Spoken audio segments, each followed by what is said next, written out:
Kazia. I moved down from Williams Lake to finish my degree in English and ended up switching to the Bachelor of Fine Arts. So typically I park way over in Lot N, and then I walk across campus to Old Main to the Visual Arts department. Here we're in Old Main Student Street, which you get your coffee from Starbucks, which is right beside the theater, and then you head down towards the gallery into the Visual Arts department. Here we have the art gallery, where students are able to show their work. They're able to put on shows, which involves choosing the work that you want to showcase throughout other students. There's also the faculty show and silent auctions. So I've had a variety of work shown over the number of years that I've been here. At the end of the school year, there's also the graduating exhibition. So throughout your fourth year, you spend the year creating your body of works, and it gets shown in the gallery and throughout the rest of the studios.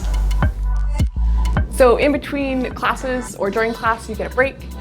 Typically in painting, we hang out around in the hallway, sit on the floor, eat your lunch, talk about painting or how much you really don't want to be painting.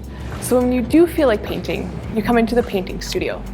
It's probably the best studio to work in. It's one of the largest, it's quiet, and when there's a lot of people in here, you don't necessarily interfere with each other. It's also the space where I did some of my largest work. So I would take canvas and I would staple it directly to the wall and then paint on it there. This is the Woodshop. In here I learned how to use the jigsaw, the table saw, and the miter saw. But there are various classes where you get to learn to use the power tools as well as hand tools. I primarily built canvas stretchers for my painting class. This is the lighting studio. It's the space where the majority of photography classes happen. It's also the room that students can book to use the lights and the backdrops.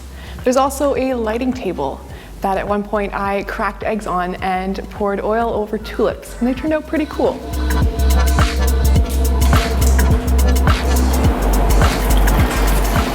So this is the small dark room. When I was a work-study student, I would come in here a couple times a week and fill the jugs and the trays with the chemistry to develop your photos.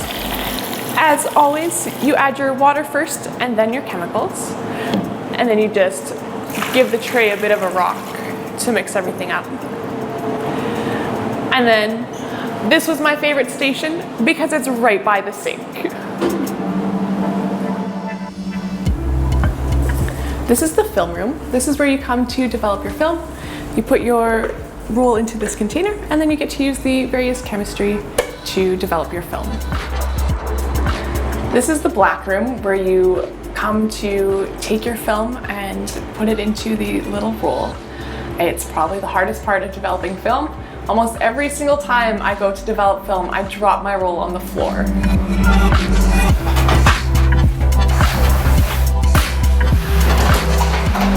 And this is where I spend the majority of my time.